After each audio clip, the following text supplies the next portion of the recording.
Hi everyone. So the purpose of these slides, this presentation is to bridge the readings from last week about online identities and the second part of the Bolter and Grusin reading on the remediated self. And so my um, role here is to provide a little bit of background, historical background to understand how to situate these readings in context, because most of these readings are actually from the late 1990s, early 2000s, right? So they refer in many ways to a notion of identity, online identity, that is no longer present. And I would say that in the 1990s, the notion of identity play was a defining feature of the internet, right? The notion that you would go online to experiment with identity was something that many internet users, including myself, were experimenting with. And in many ways, the internet was promising to redeem class, racial, and gender differences, and therefore the inequalities, the imbalance in power relationships between different classes, races, and genders that kind of afflict or plague, if you want, the real world. Because online, you could be whatever you wanted or whomever you wanted to be. This is a cartoon from the magazine The New Yorker from the mid 90s that says, the caption reads, on the internet, nobody knows you are a dog, right? So you would go online and perform whatever identity you wanted to perform. This has been anticipated already in academic discourse by an important book by Donna Haraway, a cyborg, in particular a text published within this book called the Cyborg Manifesto. And Haraway had argued that the cyborg is a construction, that identity construction that crosses the boundaries between the human, the animal, and the machine, as you can see from this picture that was on the front cover of the book. And such displacement, this crossing of the boundaries, generates, according to Haraway, various anxieties as it comes to undermine entrenched Western notions of dualisms, right, of oppositions between the mind and the body, the human and the animal, the male and the female, and the relative myths of origins of these constructions. And a cyborg thinker, a thinker of the philosopher of the cyborg, such as Sandy Stone, Aluquer, Roseanne Stone, that you had to read for last Wednesday, writes in her book on the war of desire and technology at the close of the mechanical age. I want to see if cyberspace is a base camp for some kinds of cyborgs from which they might stage a coup on the rest of reality. So the idea here is that you go online, you construct whatever identity you wanted to construct for yourself, and then that transformative experience will allow you to be a different, fundamentally different human being throughout the rest of your life. So you can see here that there is a certain utopianism, right, that was referred to as a techno utopianism of the 1990s, which is quite different from whatever is left of it nowadays.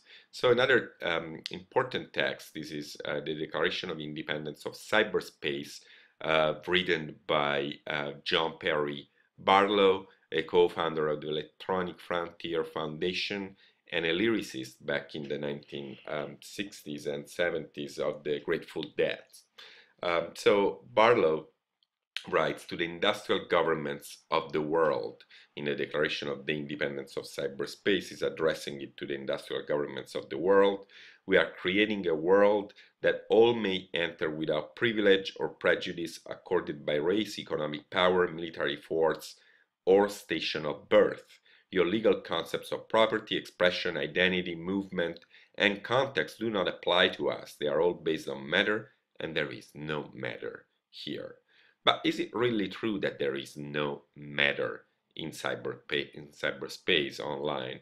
Well, there are at least two critiques that we can leverage to techno-utopianism. A materialist critique, which says that the internet, after all, still rests on a physical layer, right?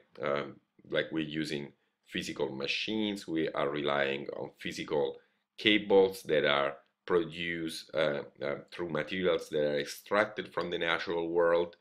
We could also say that bandwidth is not equally allocated. There is still a big digital divide issue. The internet usage requires many media literacy skills. Discourse itself, right? Online discourse is material or has material consequences. So all of these things to say that the sentence "there is no matter here" is factually wrong and can open up a series of misunderstandings. The second critique is the one that we have read that Mason already referred to in his presentation, is a critique of identity tourism, right? The notion that you go online and you build a portable identity for yourself. And Nakamura writes that identity tourism reduces non-white identity positions to part of a costume or masquerade to be used by curious vacationers in cyberspace. Asianness is co-opted as a passing fancy, an identity prosthesis which signifies sex, the erotic passivity, the erasure and domestication of Asianness on Lambda Mu perpetuates an Orientalist myth of social control and order. So here Nakamura, as we said, is referring to the Lambda Mu, which is this multi-oriented object space where people would be able to create their own rooms and stances, their own characters and interact, and create textual objects. But all the interactions were performed within an entirely textual world.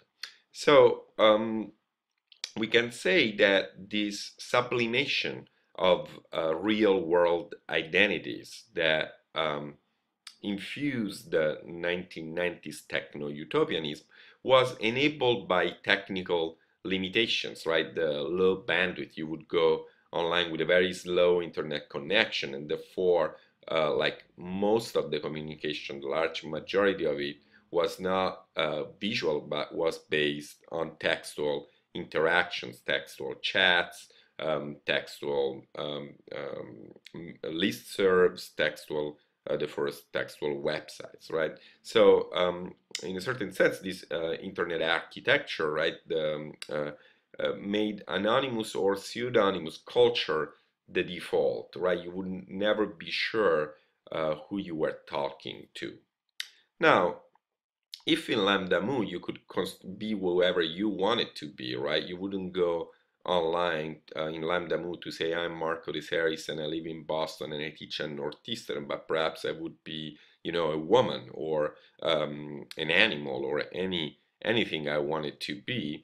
Um, with the expansion of the bandwidth, right, which characterizes the 2000s and the last 10, 15 years of the internet as the infrastructure got more and more resilient, we see the emergence of modes of interactions that are based on video, right, real-time communication based on visual interaction. And for example, a game such as Second Life, probably many of you have heard of it, allows you to create an avatar and to operate the avatar. But many of the avatars that are operated in Second Life are actually pretty similar, like resemble in many ways the facial features of those who operate them, right? So, and this is not because you have to create an avatar in Second Life that resembles you, but because there's been a shift in internet culture so that people have begun to represent themselves as who they are. And of course, one of the main responsibles for these shifts are platforms like YouTube itself, but also Facebook. There is a student at Northeastern that when I was teaching a class in digital media culture who said to me, what I like about Facebook as compared to MySpace, we were discussing Facebook versus MySpace features, is that it allows you to be who you really are, right? In MySpace, in the social network site, there was still a lot of creativity going on. People would create kind of strange personas for themselves. Yes, you could post a picture of yourself, but a lot of people on MySpace, especially in the beginning, were DJs, creative types, right? And so the social network site allow them also to customize their pages and to produce a certain performance of the self. Does Facebook allow you to do that? Well, Facebook requires you to use your real name. If you're not using your real name on Facebook, your account can be deleted, and indeed, many accounts have been deleted of people who were suspected of using a fake name, and also to post, real pictures about your real life, right? At the same time, we should really ask yourself whether this realness of Facebook, right, is really about representing yourself honestly.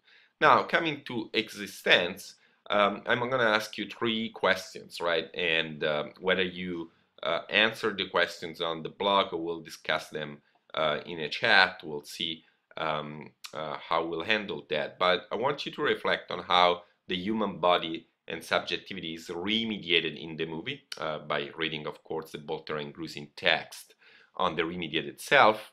I'm also going to ask you, what is the degree of reality of the human experience in existence? Is existence just a simulation, or is it real? And finally, is the movie a strategy to pass through the window of representation, as Bolter and Grusin refer to in relation to virtual reality? Thank you for watching and listening.